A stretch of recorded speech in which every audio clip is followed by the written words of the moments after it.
karong adlaw ang atong ebanghelyo karon gikan sa ebanghelyo ni San Juan nga nagpakita kanato sa laing-laing reaksyon sa mga tawo bahin sa ang Jesus.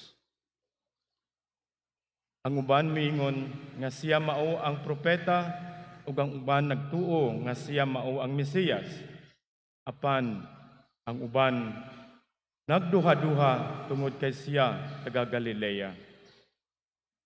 Kini nagpakita sa kalibog nga pagkabahin-bahin sa mga tawo sa ilang pag-ila kang Hesus.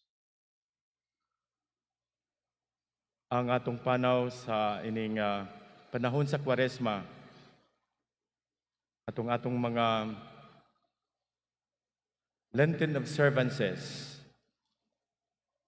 nagpadasig kanato nga maila nato ang Ginoo, ang atong Ginoong Hesus, nga ipakita niya ang dakong kaayo, ang dakong gugma o pagpasaylo, ang maluluyon nga Dios Amahan sa iyang mga misyon, labi na sa pagpaayo sa tanan nga mga masakiton, ang iyang mga pagtudlo sa iyang mga alagad nga ang gingharian sa Dios mao ang gingharian nga kita tanan magkahiusa sa Dios nga labi na karong ining panahona sa pagpaubos, pagpangayo sa pagpasaylo sa atong mga kasaypanan nga nahimo sining kalibutan. Si Jesus nga taga Galilea nga atong natawo sa Bethlehem, dili siya madawat sa iyang mga higalaan, sa iyang mga paryente o sa iyang mga isigkatawo dito sa Galilea.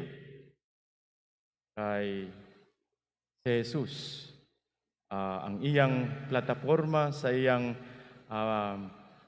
mga pagbantala sa maayong balita sa gingharian sa Dios, dili mao ato ang mga gustong nga ayong mga pagbuhat sa maayong relasyon sa usag-usa, labi na ang pagmahal sa Dios o ang pagmahal sa isig katawo, labi na ang atong mga kaaway.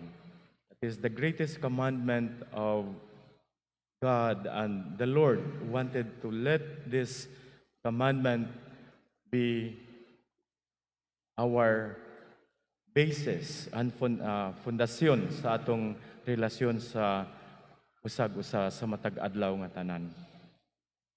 Ani sa iyang lugar nga natawhan o didto siya naglago o nagdako, dili siya accepted ning mga iyang mga kaigsuonan.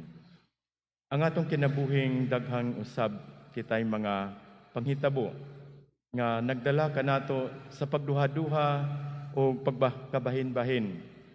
Apan sama ni Nicodemo nga misugyot sa mga Pariseo nga paminawon una sa Jesus ug susihon kung unsa gayud ang iyang gibuhat.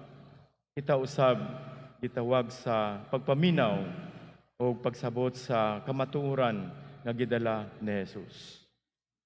Si Jesus mao ang hulagway sa Dios nga mahigugmaon ug mapasayloon sa atong tanan.